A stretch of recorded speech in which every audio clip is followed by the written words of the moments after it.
Hey everybody, this is Alex Merced with another video in my AI productivity course. Again, the point of this course is really for beginners who aren't really used to using AI to be more productive, to see how to learn how, and get some just basic workflows that they can start using to their benefit. Now, if you've been enjoying this series so far, please do hit the like button and subscribe to catch future videos.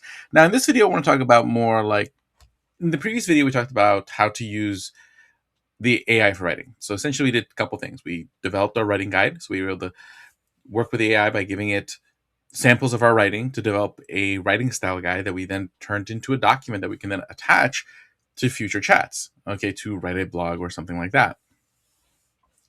The problem is you're reattaching that every single time.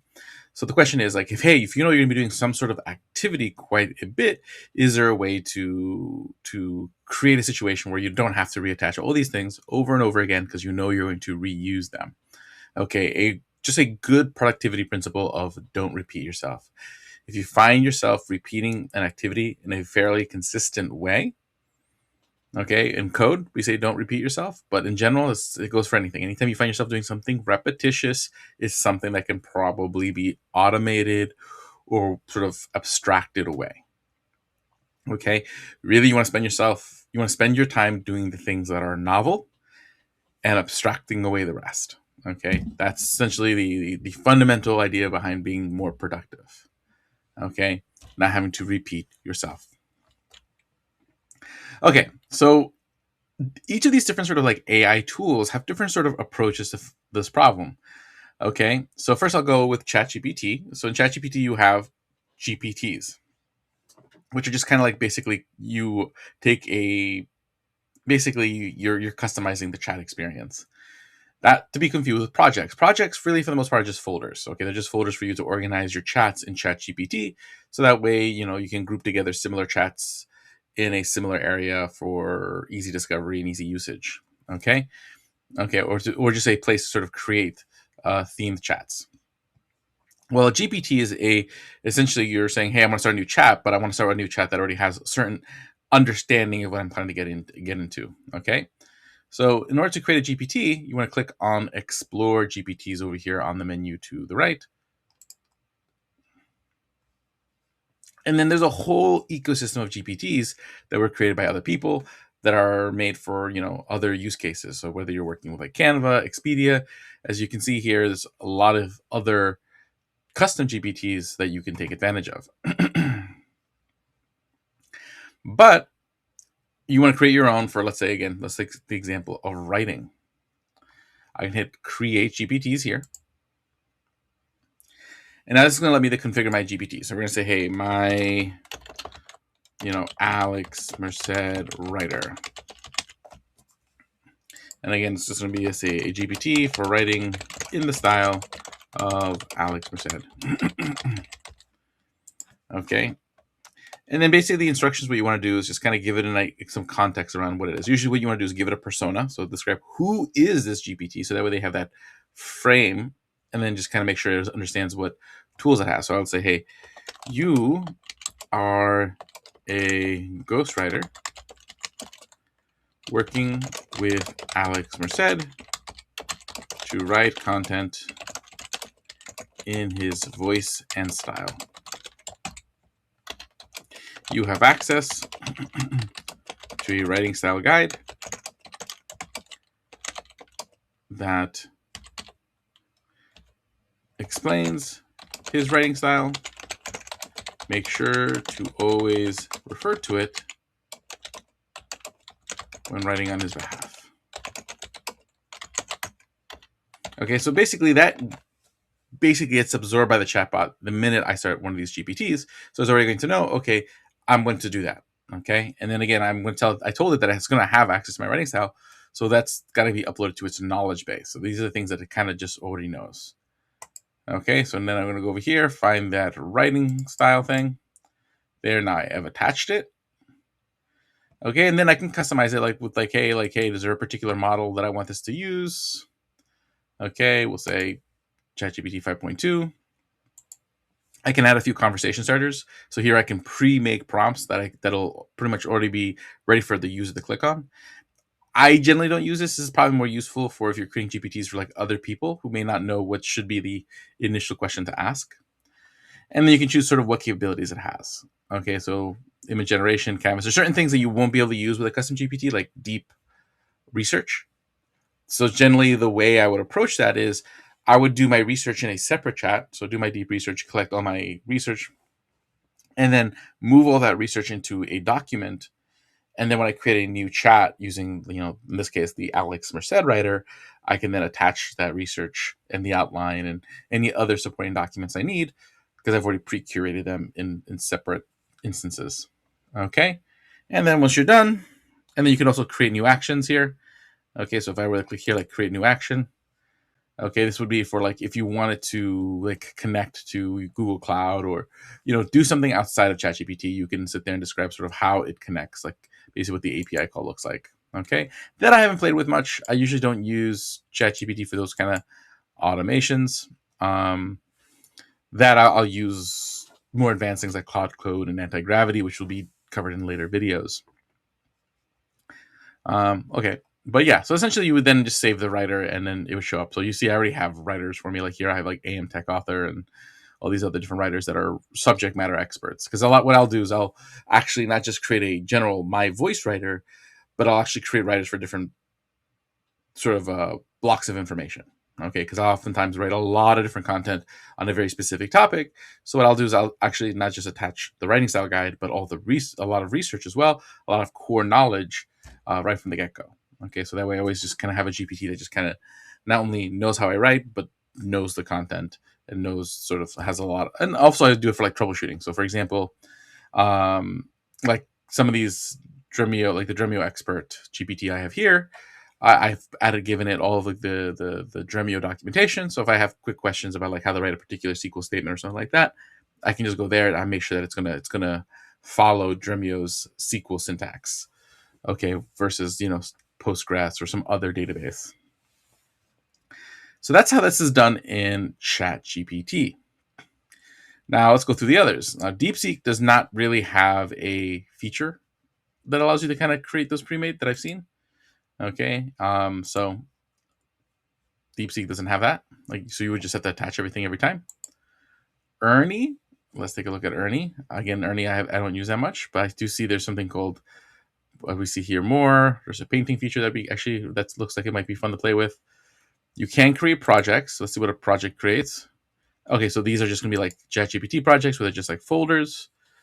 Okay, then we go to Grok. Okay. I'm gonna go to grok.com. Okay, cool. So when we take a look here, we do have projects. Let's see if they are the same thing. Again, you'll see there's going to be a point where projects are like ChatGPT. But if I click a project in Grok, so you are able to add instructions. So like you are able to kind of say, hey, this project it does have some preceded context. I'm not able to attach anything that I see. Okay. But just basically put some pre-made instructions and a model. Better than nothing, but again, not quite as deep as like a custom GPT. Now, Gemini has something called gems, and I absolutely love gems. Okay. So when I go to Gemini, you have these gems. They're basically the same concept as like the custom chat GPT. Okay. So here I have like a Dremio gem that's like loaded again with like Dremio documentation, Dremio context, Dremio writing, marketing messaging, all this kind of cool stuff.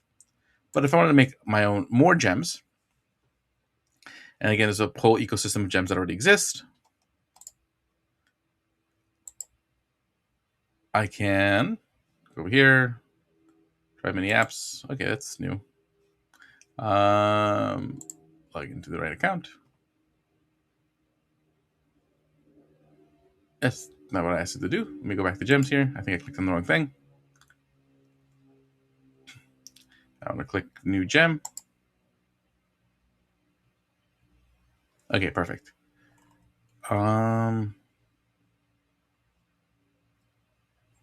They changed how this works because usually, like, let's see if I were to go to edit the Dremio gem.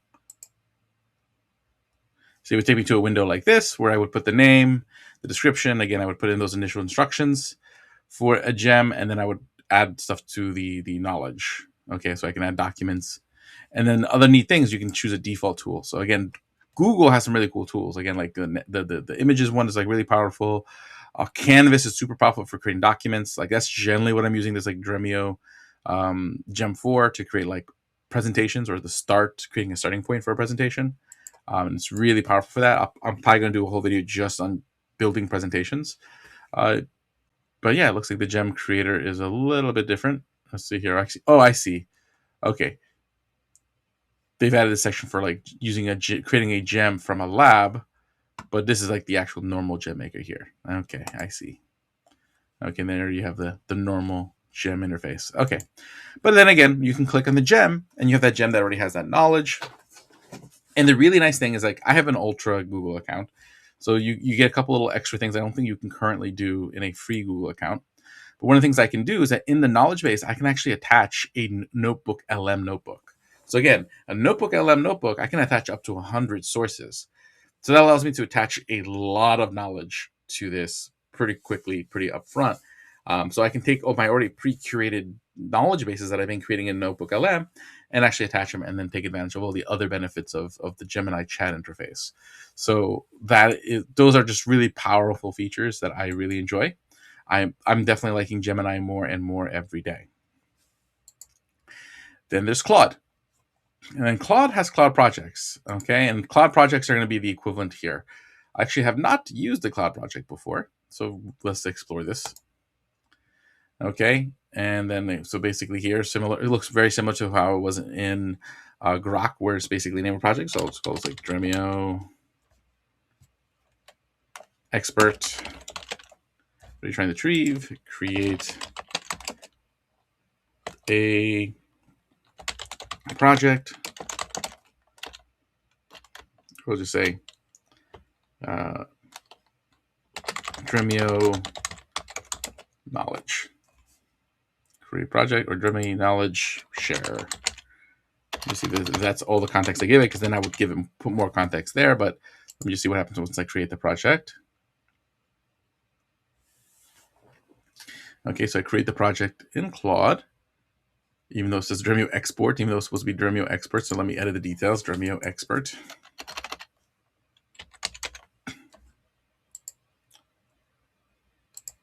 Okay, and then here, here I can add files, so that way it has that context. Okay, and then I can add instructions that tailor to Cloud responses. And remember, we'll show you a few chats. Okay, and then here I can start a chat within this project. So you can see I can create multiple chats, and then they're going to have all these instructions and files to kind of benefit from there. So very similar to what you saw with GPTs, and Gemini's gems. Essentially, the idea is you're saying, hey, you are a chatbot, you are this person, and you have this knowledge to work with, and then you can interact with that chat. Very cool stuff. Okay, so that kind of goes through the sort of the way to sort of predefine and create sort of pre-made chat interfaces within these whether it's again a pre-made gem, a GPT, a Cloud project within these chat box. And again, this is like sort of the next step. You figure out, hey, there's certain things I'm just constantly doing in these tools, so let me just create a custom project gem GPT that's already kind of tailored to the thing that I do over and over again. Now, if it's a thing you're only going to do once, not worth making one of these. Then you just create a single chat, attach everything, do the thing one time, move on. But again, don't repeat yourself. So always kind of pay attention. Have I done this sort of same workflow a few times? Then see, hey, what steps of that workflow can you automate or abstract away? And then that's kind of how you develop grander and grander productivity. It's not always just trying to like constantly be thinking about how to make yourself more productive. It's more about analyzing your own behavior and seeing where you're being inefficient, and then addressing that. Okay, with that, I'll see y'all later.